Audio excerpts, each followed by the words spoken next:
اور خان خاص ریاسی تاریخ میں کچھ لوگ ایسے ہوتے ہیں جو اپنے والد کی بنائی بنیاد پر صرف ایک عمارت کھڑی نہیں کرتے بلکہ اس بنیاد کو ایسی طاقت میں بدل دیتے ہیں جو صدیوں تک قائم رہتی ہے۔ عثمانی تاریخ میں ایسا ہی ایک کردار اور خان غازی کا تھا۔ عثمان غازی نے ایک چھوٹی سی ریاست کی بنیاد رکھی تھی مگر اور خان غازی نے اسی ریاست کو منظم کیا، اس کی سرحدیں وسیع کی اور اسے ایک مضبوط سیاسی طاقت میں تبدیل کرنے کی راہ ہموار کی۔ یہ کہانی صرف فتوحات کی نہیں بلکہ ایک ایسی ریاست کی تشکیل کی کہانی ہے جس نے آنے والے صدیوں میں دنیا کی تاریخ ہی بدل دی۔ عثمان غازی کے انتقال کے بعد تقریباً سن 1324 میں ان کے بیٹے اور خان نے اقتدار سنبھالا۔ اس وقت عثمانی ریاست ابھی ایک محدود علاقے تک پھیلی ہوئی تھی۔ سامنے بازنطینی سلطنت تھی جس کے ایشیائی علاقوں میں کئی اہم شہر اور قلعے موجود تھے، اور خان جانتا تھا کہ صرف بہادری سے ایک ریاست عظیم نہیں بنتی، اسے مضبوط انتظام، منظم فوج، معاشی استحکام اور نئے علاقوں کے بہتر نظم کی ضرورت تھی۔ اس نے سب سے پہلے ریاست کو منظم کرنے کی پر توجہ دی، اور خان کے دور کی سب سے بڑی کامیابی برسا یعنی بورسا کی فتح تھی۔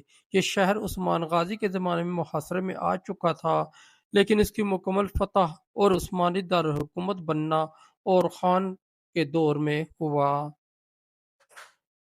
برسا کی فتح نے عثمانیوں کو ایک اہم شہری، معاشی اور سیاسی مرکز فراہم کیا۔ اب عثمانی ریاست محض سرحدی جنگجوؤں کی ایک چھوٹی سی ریاست نہیں رہی تھی، یہ ایک باقاعدہ ریاست بننے لگی تھی، اور خان نے برسا کو ترقی دی، مساجد، مدارس، بازار اور عوامی ادارے قائم کیے۔ اس دور میں عثمانی حکمرانوں نے سمجھ شروع کیا کہ فتح کے بعد اصل کام شروع ہوتا ہے۔ زمین فتح کرنا ایک مرحلہ تھا لیکن اسے آباد رکھنا، لوگوں کو تحفظ دینا اور ریاستی نظام قائم کرنا اس سے کہیں بڑا مرحلہ۔ اور خان غازی نے فوج کو بھی زیادہ منظم کیا۔ عثمانیوں کی طاقت کا بڑا حصہ ان کے منظم جنگجوؤں پر منحصر تھا، لیکن وقت کے ساتھ فوجی تنظیم میں مزید تبدیلیاں آئیں۔ اسی دور میں عثمانی فوج نے یورپ کی طرف بھی قدم بڑھانا شروع کیے۔ یہ عثمانی تاریخ کا ایک فیصلہ کن موڑ تھا۔ دردانیل کے قریب گلی پولی کا علاقہ عثمانیوں کے ہاتھ آیا، اور یوں عثمانی ریاست پہلی مرتبہ یورپی سرزمین پر مستقل بنیاد بنانے میں کامیاب ہوئی۔ اب عثمانیوں کے سامنے صرف اناطولیہ نہیں تھا،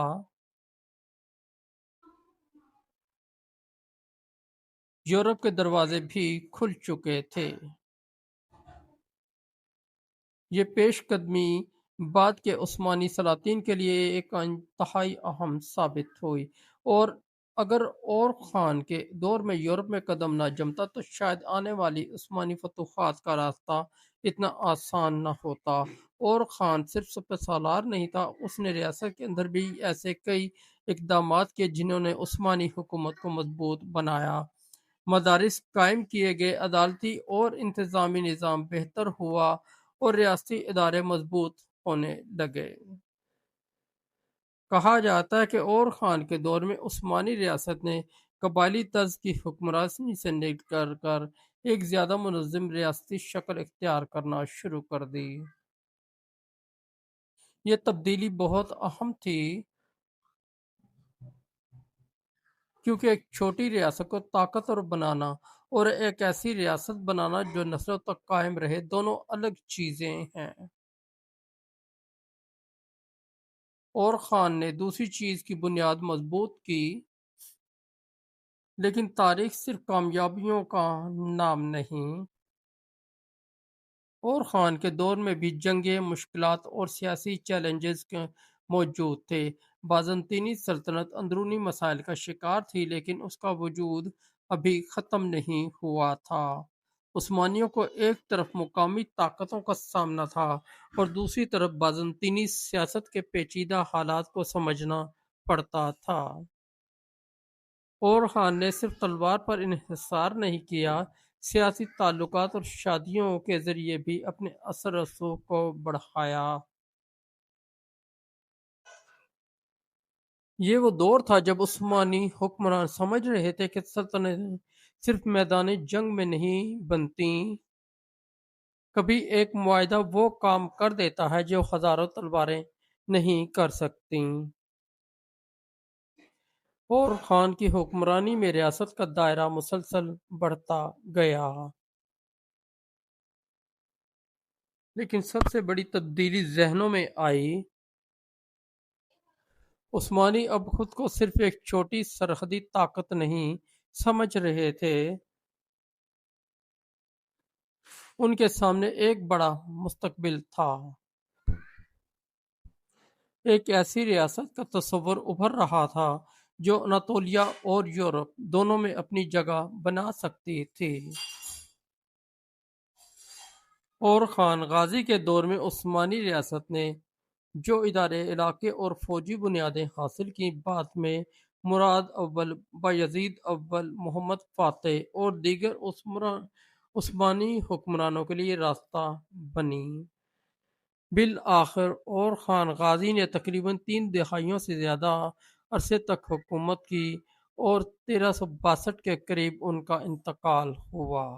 وہ قسطنطنیہ فتح نہیں کر سکے، وہ ایک عظیم عالمی سلطنت کے بانی بھی نہیں تھے،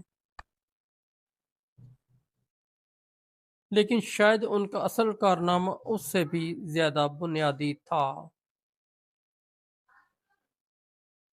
انہوں نے اپنے والد کی چھوڑی ہوئی چھوٹی ریاست کو ایک مضبوط اور منظم طاقت میں تبدیل کرنے کا کام مکمل کیا۔ عثمان غازی نے بیج بویا تھا اور خان غازی نے اس پودے کو پانی دیا، اس کی جڑیں مضبوط کیں اور اسے ایک ایسے درخت میں تبدیل کرنے کی بنیاد رکھی جس کا سایہ آنے والی صدیوں تک پھیلنے والا تھا۔ جب ہم بعد میں محمد فاتح کو قسطنطنیہ فتح کرتے دیکھتے ہیں یا سلیمان قانونی کے دور میں عثمانی سلطنت کو دنیا کی عظیم طاقتوں میں شمار ہوتے دیکھتے ہیں، تو ہمیں یہ یاد رکھنا چاہیے کہ ہر عظیم عروج کے پیچھے کئی نسلوں کی محنت ہوتی ہے، اور خان غازی انہی اہم کرداروں میں سے ایک تھے۔ ان کی زندگی ہمیں ایک بڑا سبق دیتی ہے۔ بنیاد رکھنا عظیم کام ہے، لیکن بنیاد کو مضبوط کرنا اس سے بھی بڑا کام ہے۔ عثمان غازی نے ایک ریاست کا خواب دیکھا تھا،